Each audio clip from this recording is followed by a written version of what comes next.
You're listening to NestTalk, the best and most elite Baltimore Ravens podcast on the internet. Now, here's your host, Christopher Linfante. Ladies and gentlemen, welcome back to the NestTalk podcast. My name is Christopher Linfante, bringing you another episode tonight, on this Thursday night, as we are still, and I feel like a broken record at this point, still dealing with the effects of the COVID-19 virus ravaging through the country, through the world, really. So yeah, we have that to deal with, and somehow the NFL draft is 2 weeks away from tonight. That doesn't make a whole lot of sense. Time is flying by as we're all here at home, working, studying, if we even all still have work at this point. Now, you obviously know there was no NestTalk podcast last week. I've been, honestly, I'm going to level with you guys. I have not been getting the draft work done I was hoping I was going to get in preparation for it. It's just not looking very good this year. And really that has to do a lot with the different, I won't say it's increased, but the different load of work I'm dealing with school. And as most of you, I would imagine, know, I am a college student, so it's very time consuming, some of the things I'm doing, and getting near the end of the semester, it's hectic.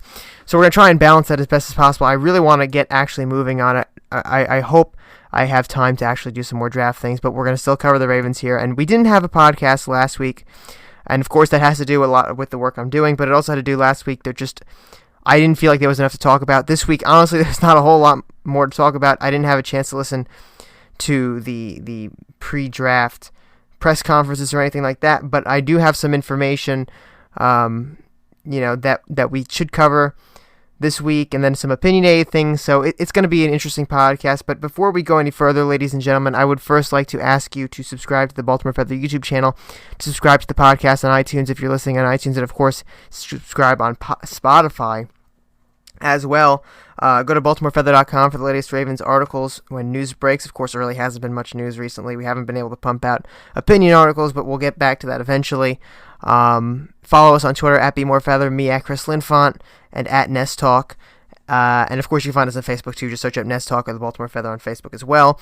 In the description of the YouTube video podcast edition, I will be putting a new product that's been sent to me by FOCO. Now, I don't have it in person yet, but the way it looks.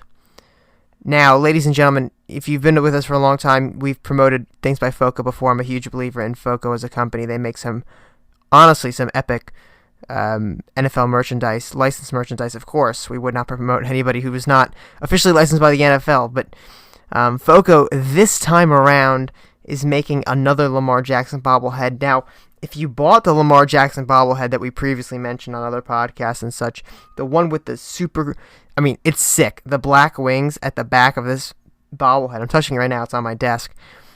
That's sick, but they're making another podcast, the MVP Award Lamar Jackson bobblehead. Did I just say they're making another podcast? I did. MVP Award Lamar Jackson bobblehead in the orange suit, and he's holding the MVP award, and this is a great collector's item for Ravens fans everywhere. The link is going to be in the description below if you're watching on YouTube. If not, just head over to my Twitter feed. You'll find a link there. If you're listening on Spotify and iTunes, there are no links, and of course there will be one on the page that's launched on BaltimoreFeather.com for this podcast episode. There will be a link in that page as well. So honestly, go and get yourself this Lamar Jackson bobblehead. You can't actually buy it yet, I should say.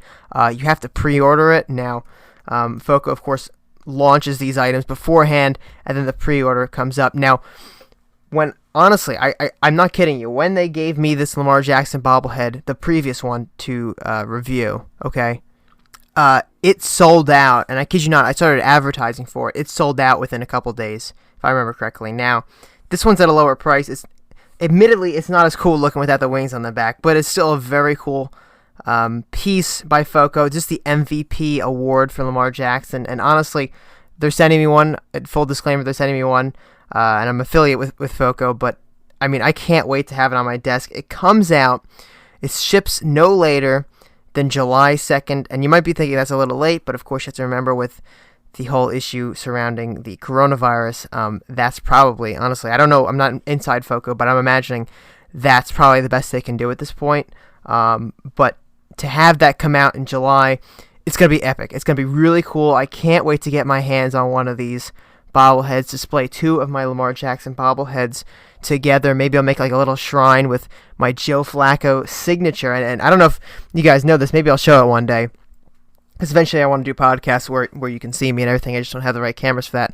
But I have a Joe Flacco signed autograph on a card from Panini, and in this card, verified by Panini and an independent Beckett verifying it, is a piece of Joe Flacco's jersey from the 2012 regular season Patriots game, the one right after Torrey Smith's brother tragically passed away, but a piece of that, and I have a signature on that. Maybe I'll make like a little shrine, put that between the 2 Lamar bobbleheads, maybe get myself a Flacco bobblehead in there as well, a shrine to the epic Ravens quarterbacks, throughout our very infant franchise. Because remember, we're going into the 25th year, and now I know the Ravens, I think they're putting, what are they? They're putting like a patch on the uniform this year, because remember they did it in the 20th year, 2015, which was a really bad year. I don't really want to talk about 2015 much as a Ravens fan. I thought I saw something about it. Maybe it was just someone made like a little thing of it, a Photoshop thing, but I'm pretty sure they're going to add a patch. That's cool, but that kind of goes along with some of the other NFL news I want to talk about, because really we got to fill the show with as much as we possibly can here with cool stuff going around the NFL. And the first thing, look, have you guys been on Twitter recently? Because if you haven't, you're missing out. The Falcons released their uniforms, and they're okay. I don't really like them personally, but it's not my thing. It's this all black, and it's not like Ravens black. It's black, but the style of the uniform is these big block letters or numbers, and this weird. It's just, honestly, it's kind of a weird combination.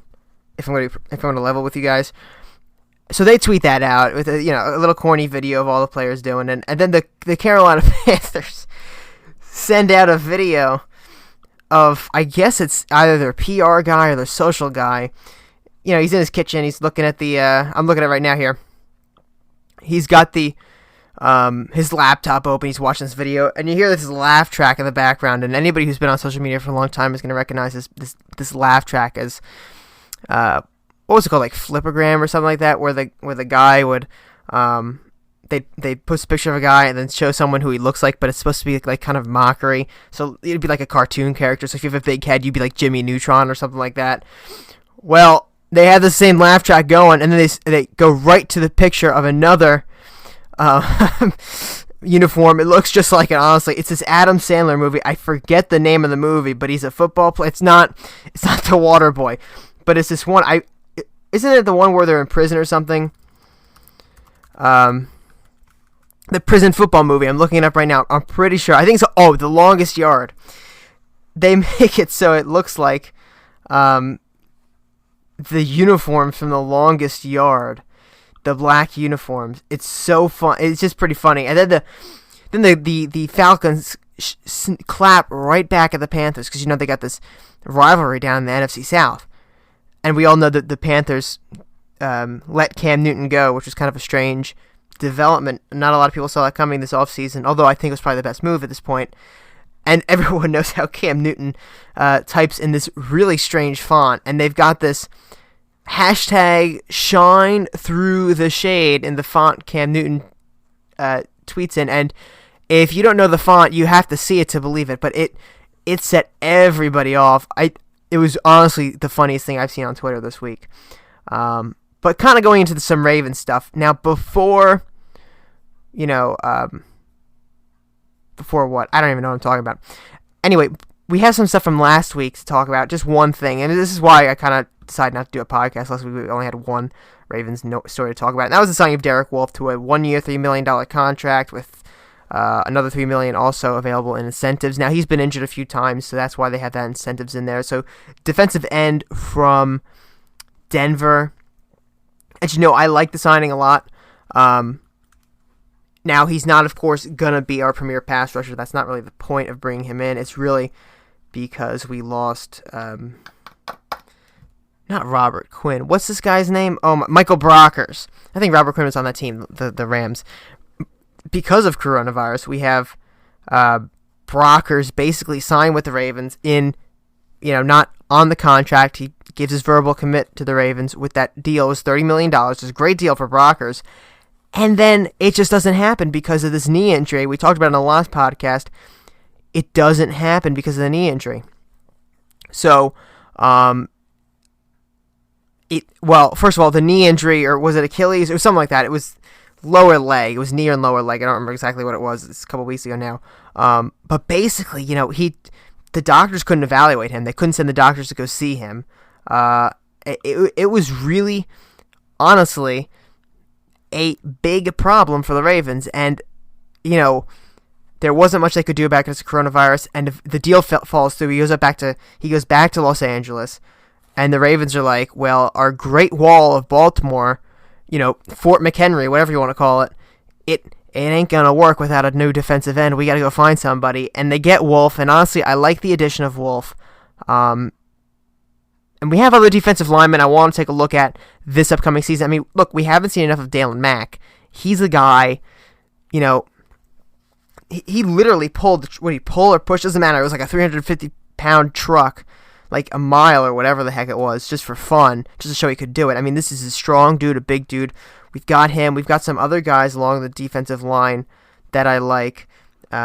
Jihad Ward coming back, Justin Ellis coming back. So, guys, I'd like to see an expanded role for, but overall, it would have been nice to have Brockers. I'm not going to lie to you. It would have been real nice to have Brockers, and we didn't get him, though. But I like Wolfe. Now, when we look at Wolfe's stats, though, again, he has been injured a few times, or actually more than a few times. I think he's like Jimmy Smith. He's only played in 3 full seasons since 2012. Last season, I don't remember what the injury was last season. Let's see if I can find it real quick. But he had to leave the season early. 4 games early to be exact. The Broncos, of course, didn't go on to the playoffs. But he had 7 sacks, 34 combined tackles, 23 of which were solo, 8 tackles for loss, 12 quarterback hits.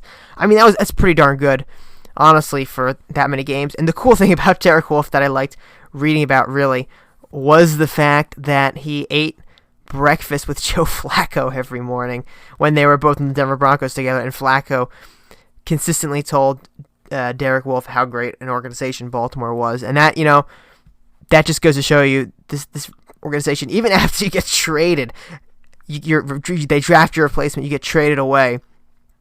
Even after all that, you're still speaking highly of them. It just shows you this organization being such a high-class organization. It proves that out for you. So that happened. I like the move. I like that it's only $3 million in guaranteed money, $3 million in incentives, of course.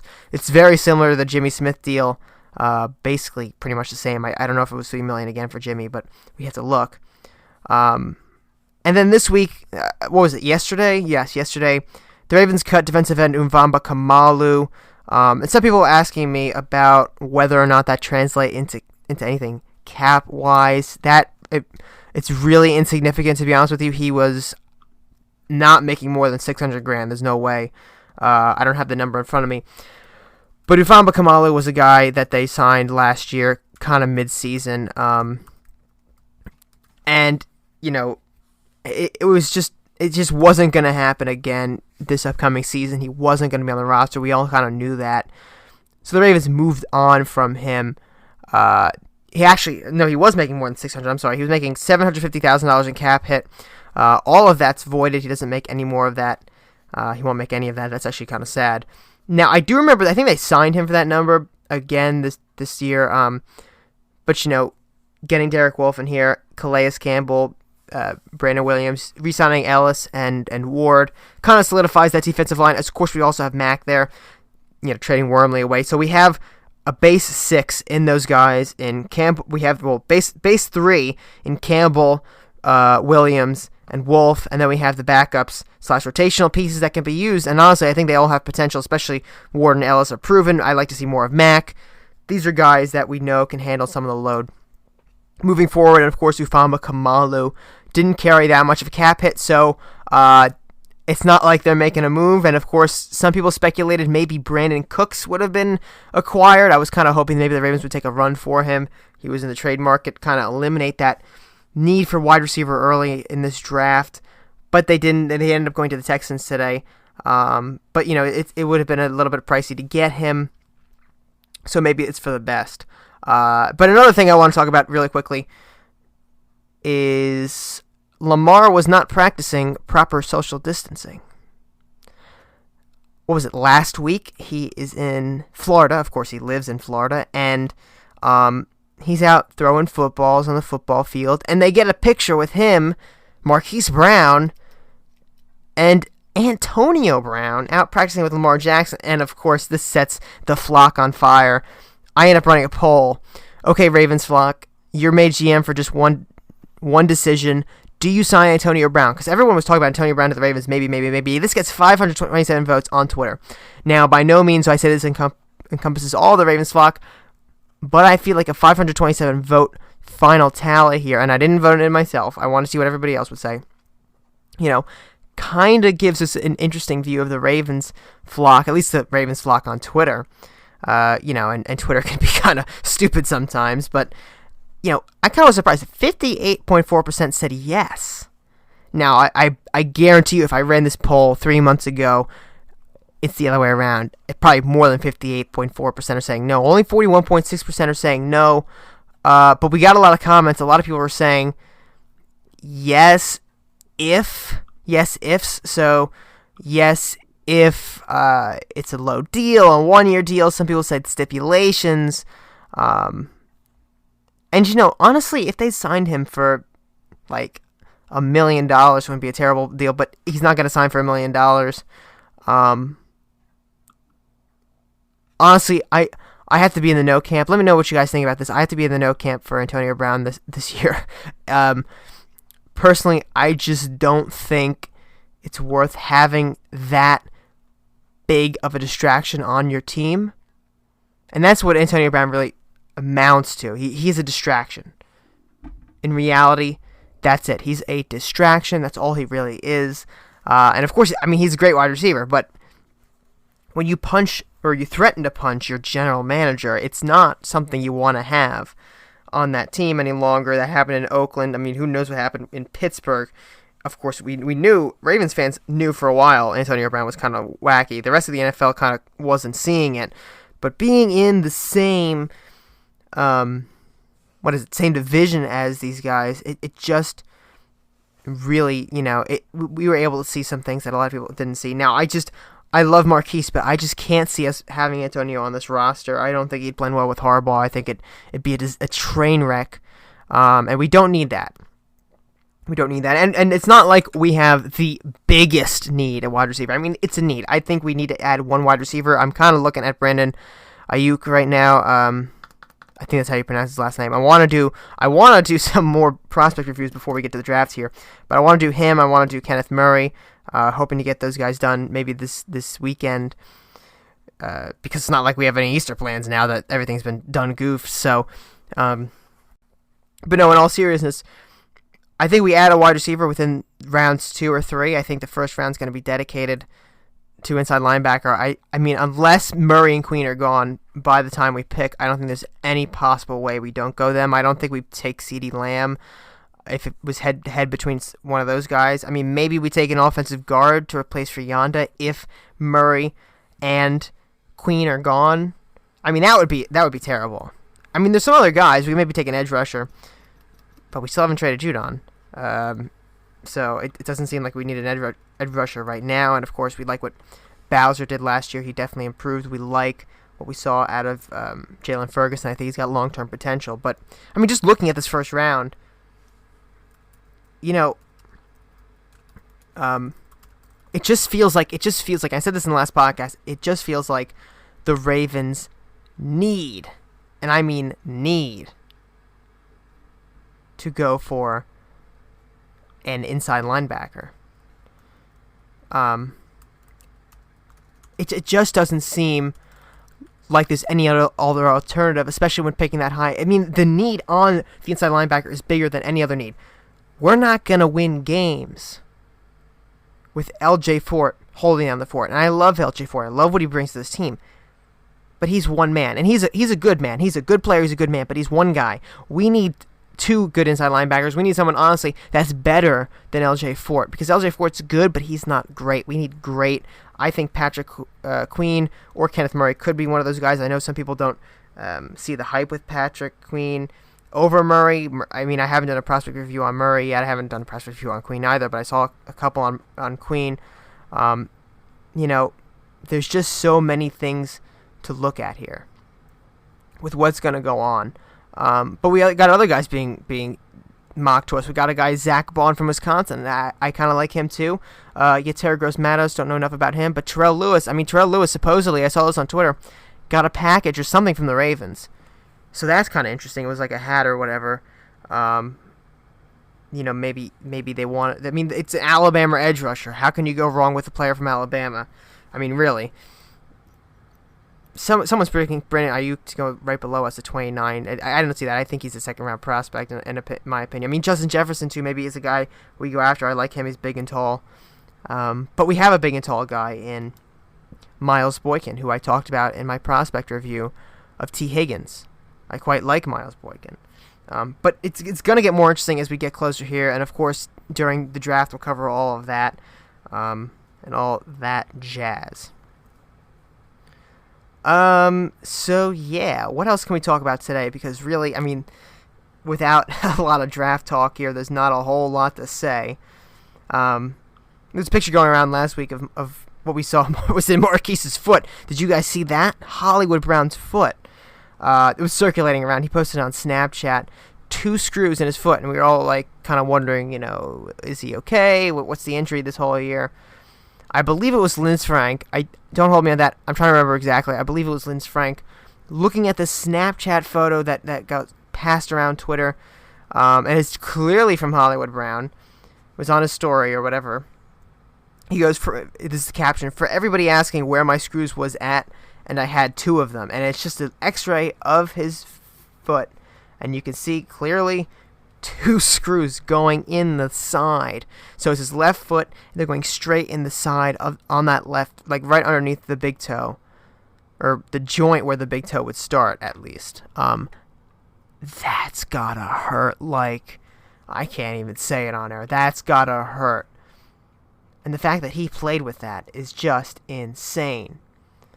Just insane. But yeah, I mean, that I had to point that out because that's crazy. And looking, let's talk a little bit about the Ravens cap space because I actually want to talk about this. Since we didn't get Brockers, I kind of forgot about this here. Since we didn't get Brockers, of course, we're going to have an increase in cap space. We're actually at $9 million now. That kind of makes Judon's contract look a little better. With this $9 million, we can sign most of our prospects right now, I believe. I don't think we need much more space. Of course, we want to have at least 1 or 2, really 3 or 4 million throughout the year to be fluid with it. But, we're still not seeing some interesting deals here. I want to get Ronnie Stanley. I really badly want Ronnie Stanley signed to a long-term contract. Like right now, honestly, EDC, if you're listening to this, like, stop watching your draft. And don't worry about whether or not we steal your draft board off Zoom, as I've heard that you guys are afraid. Don't worry about that. Worry about re-signing Ronnie Stanley right now, okay? I think that's the biggest issue the Ravens have to deal with in free agency if they let him walk, essentially. I mean, you're not going to find someone the caliber of Ronnie Stanley, this left tackle. He's amazing, okay? You're not going to find him for cheap, and drafting him might be a decision. We could have a Laramie Tunsil type thing, right? So, lock him down long-term. Our long-term cap doesn't actually look that bad, okay? When we look into the future in 2021, the Ravens actually have $95 million in 2021. Of course, you've got free agents that might need to be re-signed, and I believe Ronnie would be one of them. When you look at the free agents in 2021, I know we're getting a little ahead of ourselves here, Um, I'm looking for it right now. I don't seem to have it on here. Let's check. Yeah, here we go. 2021 free agents, guys that are going to be off the books.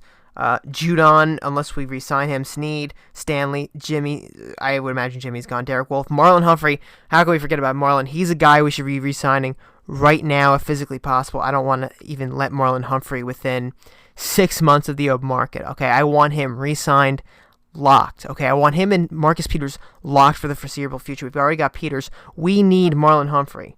Okay. Okay. But there's a club option in 2021. We'll have to re-sign him in 2022. But still, we're gonna execute that 5th-year option, so that's a given. But looking at these guys, we got to get Matt Judon on a long-term contract. I'm sick and tired of seeing him on this cap number. I don't care if we pay him $16 million this year. It's just the fact that we pay him $16 million for 1 year, and that's it. We need to give him a long-term contract. I'm thinking, honestly, big bucks, because he's a very expensive player. We need to keep him around. I think he provides a lot of value. Jimmy Smith coming up over these years. This has got to be his last year in Baltimore. I don't see him staying. Snead is a potential re-sign, and of course Ronnie. But I want to make sure we continue this Eric DeCosta trend of re-signing these players before they hit the open market. So if we're going to see any this offseason, and I guarantee you we'll see like one at least, the big time candidates are going to be Judon, Ronnie Stanley, Marlon Humphrey. But guys, we could be looking at to re-sign, kind of the under the radars, are going to be Tyus Bowser, are going to be Robert Griffin III. Maybe Giad Ward signs a long-term contract. Maybe Gus Edwards signs a long-term contract. Although he's an RFA, I kind of doubt that. So there's a lot of guys that I want to see re-signed sooner than later. But, of course, the cap space looks great. The cap space this year ain't too good, all right? There's no question. The cap space this year, not ideal for the Ravens with this $9 million valuation. But when you get to 2021, and a lot of this, of course, is Lamar's rookie contract, and Lord have mercy on the Ravens when Lamar hits time to sign a new contract, because that is going to be like, I might have an aneurysm at that number. We'll have to see. But $95 million next year, it should be interesting, which is why I think we should make re-signings now.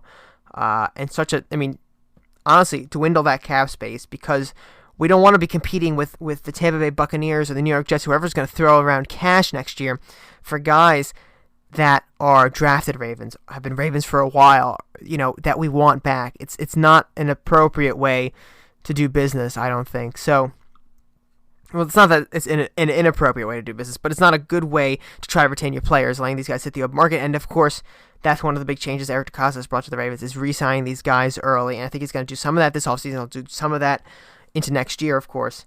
But that cap space needs to come down a little bit. But just to look at this Lamar Jackson estimated market number. I mean, we look at Ronnie Stanley. He's going to be our next big re-signing here. As long as it happens, I hope we don't have to franchise tag him, but he'd be a $17.9 million a year valuation. Probably sign a 4-year contract on that one. Matt Judon's going to be about $16.3 million a year, which we could afford both, theoretically. But when Lamar hits the open market, which I believe would be, 2023 Lamar hits the open market? I'm trying to do the math in my head here, because we have the club option the 5th year, which would be 2022, right? Because 18, 19, 20, 21, 22 is the 5th year.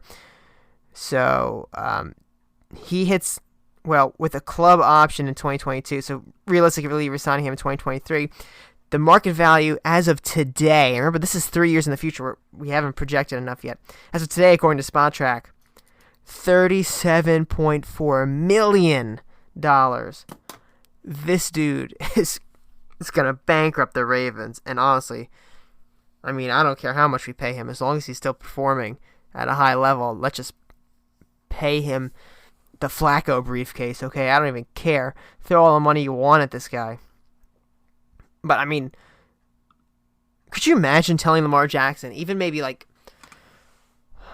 senior year in high school, maybe he'd say he was the NFL MVP and everything. Honestly, he's got so much confidence, he probably wouldn't be surprised at this. But the fact that he's on track to make $37.4 million per year on this contract, not only is he going to be set for life, his entire family is going to be set for life. And if he manages his money right, I mean, he could grow this fortune into hundreds of millions of dollars. I mean, all you got to do is invest it properly. So we'll see how that happens. But I mean, I can't wait until. Part of me says I can't wait for a few years because I think Lamar will bring the Ravens to Super Bowl. I think we just have to get over that playoff slump. But the other part of me is like, yeah, but that money, I mean, it's going to be worth it. But holy, it's just so much. I mean, to fathom that much money, that many bills, that many Benjamins. But good for Lamar. But it's going to be an absolutely insane signing when that happens. And, of course, though, we'll probably try to lock him down before he even hits the market. But here's a question. Here's a question that I've seen posted a few places. What about a running back? All right, is running back a need in this draft? No. No, it's not. To the people saying we need to draft a running back, okay? Why? Like, honestly. I mean, unless we get a decent one really late in the draft that we think maybe is a 5th round prospect, we get in the 7th round, all right? Whatever. But to go out of our way and say, we should go and get a high-profile running back, okay? We should get somebody big. No, and no. Look, we have Mark Ingram, who's obviously not going to be playing for us forever. I don't think he re-signs after this contract. I think this contract is, 3 years? I think it's 3 and done. I don't think it's anything after that, because he'll be mid-30s at that point, and you know how running backs deteriorate very quickly. But he's a great asset for right now. Why on earth would we draft a running back when we've got Gus Edwards, not even a restricted rights free agent yet? That's next year, okay? We're not losing Gus unless we just... I mean, with the $95 million in cap space we have next year, losing Gus would be beyond stupid, okay? We're not losing Gus. And we have Justice Hill on a contract for a few years. What's the point of drafting a running back? And I don't even really care which running back it is, honestly. Unless we get extremely high value. Unless we're talking 4th round pick, 5th round pick in the 7th round, or like a 2-round gap between players. We're talking DK Metcalf last year at the end of the 2nd round, which even I, who was not a fan of DK Metcalf, okay, who's very concerned about his injury history, was pretty concerned, to be honest with you, with some of the things he did on the field, the limited route tree, and other things I saw. You know, with even him ending up in the bottom of the 2nd round, it just didn't make any sense. And, you know, at that point, it's like, well, maybe the Ravens should just go and get him. They didn't. It didn't work out that way. But, you know, unless we have a scenario like that, I don't think it's really worth going out of our way to draft a running back. We have, I mean, Justice Hill's going to be here for a while. It's a pretty low contract, okay? Let's take a look at Justice Hill's salary cap space. I guarantee you it's like potatoes for the Ravens. Yeah, it's like, we're looking at next year, $500,000. Then that's dead cap. $800,000, 60, $1 million the next year, and $1 million the year after that. I mean, Gus Edwards is going to cost us maybe $3-4 million off of a restricted free agent signing. I mean, honestly, the thing the Ravens should do with the running back position long term, and if EDC is listening to me, if John Harbaugh is listening to me, listen closely, because I got news for you. I know what I'm talking about here. What the Ravens need to do long term is basically allow Gus Edwards to just kind of be that number 2, and once Mark Ingram retires, put Gus Edwards at number 1, and then look for a running back to be the number 2 like Gus Edwards was to Mark Ingram. Because in an offense like this, you want a guy who's going to go right down the middle like that. And Gus has some wheels on him, okay? Because if we draft a running back high, we're looking to replace Gus Edwards. You can't balance that. I mean, you can't have 4 running backs on the roster with a running quarterback. It doesn't make any sense unless you got a guy who specializes as a receiver. Maybe a David Johnson, Duke Johnson type deal. I mean, something that's really different for this offense. Unless you got that going on, it doesn't make any sense. And, we go for a speed guy, but we've got Justice Hill. I'd like to see more of what he's got. We didn't really get the full effect of Hill last year. Of course, that's not so much his fault. It's more along the lines of we didn't really need him to perform last year. But to go out of our way and kind of end that trio before it really even gets started, it's just a stupid idea in my opinion. It doesn't make a lot of sense. And, looking at the running backs available, I mean, there's nobody that I really look at, okay, and I say, wow, like this guy right here, that guy's for me. There's just nobody there. I mean, unless it's like Saquon Barkley, but we don't have that this year. We don't have, these guys. We got DeAndre Swift, these are good players. Jonathan Taylor I like, but I don't think he's going to really do much for the Ravens. Dobbins, kind of fits in with that downhill running style, but it doesn't seem to me like there's anybody who separates himself enough for the Ravens to draft or really provides the skill set that the Ravens really, really need. Honestly, I wouldn't be surprised if they draft a running back in like round 6, round 7, just because they can. To even have a 7th round pick, I don't even remember because we traded that away or not. Let's take a look at that. Based on our draft order, we can kind of figure out if there's anywhere the Ravens would want to make a decision like that. So we're obviously picking 28th in the draft this year. That's that's there. Then we have 2 second-round picks, 55 and 60. Then we've got 92, 106 in the 3rd round. Then we've got 4th round, 129, 134. Then in the 5th round, we've got 158. Then in the 6th round, we don't have anything. And the 7th round, we've got 226. I could see it in round 7. There's a lot of round 7 players that don't make the roster, but I could see it. But here's another thing. What about Trace McSorley? We drafted him late in the draft a couple years ago now. And, just last year, really. And, we still haven't utilized him to the way Harbaugh said he was going to be utilized. And it's not like, I'm super angry at John Harbaugh for not...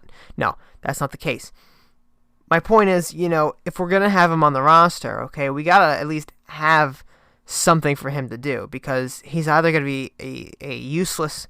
And I'm sorry to call him useless, but if he's a 3rd round pick not doing anything for us, he's kind of useless, right? There's no reason to carry him on the roster unless we see something super far down the line for him, not unlike what the past did with Brady as the 4th string quarterback in, 1999, 2000, something like that. Unless we see something like that, having no use for him early on is going to be a problem. I really want him to be a Taysom Hill type player. I think he can do it. I think he's got the skill set for it. I just don't think Harbaugh has done enough for that. Now, the NFL rules are supposedly changing. I believe it was part of the collective bargaining agreement. What was it? The inactives rule got changed. I'm pretty sure it got changed, although now I'm trying to think where I saw that. But at least there was some talk. Someone has to verify this for me because I can't find it all of a sudden. There was talk that the NFL would lift the inactives requirement a little bit and allow, I think it was 2 new players. Now, I don't know why I remember this, but I can't find it all of a sudden. Why can I not find this? This is kind of crazy. I believe it's part of the collective bargaining agreement. But basically, the idea would be to allow these teams to have 2 more active players. Hold on, I'm just trying to find this because, this is kind of bugging me now. The idea would be that these players, or the Ravens would have, or everybody else would have, an extra 2 players to keep on the active roster, which would make a lot of sense. I'm still kind of confused why we even have inactive players. There's got to be a reason. I don't get the reason. It doesn't make a whole lot of sense to me. Increase the players on the active roster from 53 to 55. Oh, wait a second. I don't even know what I'm talking about here. Okay, so I misinterpreted this. Players on the active roster from 53 to 55, not that they could play in the game. But actually, that probably means they would. This is according to the Washington Redskins. I'd have to find somewhere else for this. But I imagine if we have 55 players on the roster, then we're probably going to have 53 active. What was it before? 47? We're probably going to have 49 active for each game. Although I still can't find it. Anyway, maybe not to get off this long-winded craziness here of rambling. But anyway, I think that Trace McSorley could end up playing in more games as an active participant if that spot is open. I think the Ravens could even carry a fifth or sixth wide receiver into a game every week. You know, little things like that definitely can happen with this expansion. So I want to see what what Trace McSorley can do for us in the long-term future, because even with RG3, you know, you do have to always consider the option that RG3 could get injured. I mean, last year we had a scare. He got injured in training camp, and all of us held our breath for a little bit. I think it was a broken thumb, wasn't it? That was extremely scary. You have all these situations that could arise, you know, where he might not play. The Ravens even supposedly looked into trading him. There were some teams actively inquiring it. Obviously, he's still on the roster. He's still going to be the backup for the foreseeable future. So there's a lot of craziness that can happen, and you know, a guy like McSorley might be valuable. But if we honestly are not going to use him, if Harbaugh has no plans of using him, then we have to cut him free, let him go somewhere else, and have an actual opportunity. So there's that. You know, I am excited for the draft, though. I'm very excited to see who the Ravens get. Not only in the first round, I honestly sometimes I enjoy the middle rounds better because it provides a lot of interesting prospects. You know, gems we're looking at here and there. It's always fun to see these players. You know, it's funny because when I first started doing this with the blog, you know, I'm writing articles on players joining and leaving that you know, a lot of them I remember them joining and coming into the Ravens, but I had not written about them. And now it's to the point where I'm talking about guys getting extensions that I covered being drafted, which is absolutely so funny to me. Or, you know, they sign and they leave a few later. It's like it's the point where I'm covering now. I just find that so funny that I've been doing this long enough to actually have that experience where I'm linking my own articles of the day they signed, like 3 or 4 years prior. Well, not 4 years. This has only been 3 years, but you know, it's still pretty funny to me that it's going on like this. But I mean, we are entering our 4th year here at the Baltimore Feather, which is honestly insane. Like, honestly, it's crazy talk. Because we started in 2016. I built the site.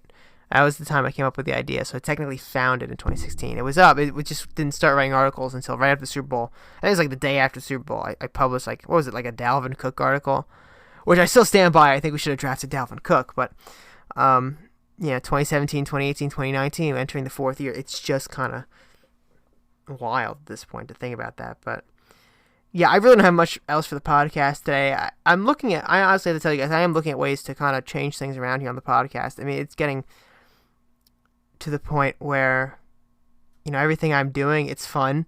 But I feel like there's a lot more potential that I'm not executing on. So I'm really kind of being introspective recently with the way I'm doing things with the Feather and with the podcast, of course, and trying to figure out whether or not I can expand certain ways, I can better certain things, and I think I can. I think I want to look into some things, and you know, this draft season honestly hasn't been the best for me with getting content out, but I think over time, as I kind of look into what I can do moving forward with the site, with the podcast, I have some interesting ideas I think that I can eventually execute on, whether it's today, whether it's next week, whether it's 3 months from now. I think eventually we can get this actually kind of even better. And I know a lot of you like the podcast already, and I really appreciate all of you listening. I don't think you realize how much I actually do appreciate you guys.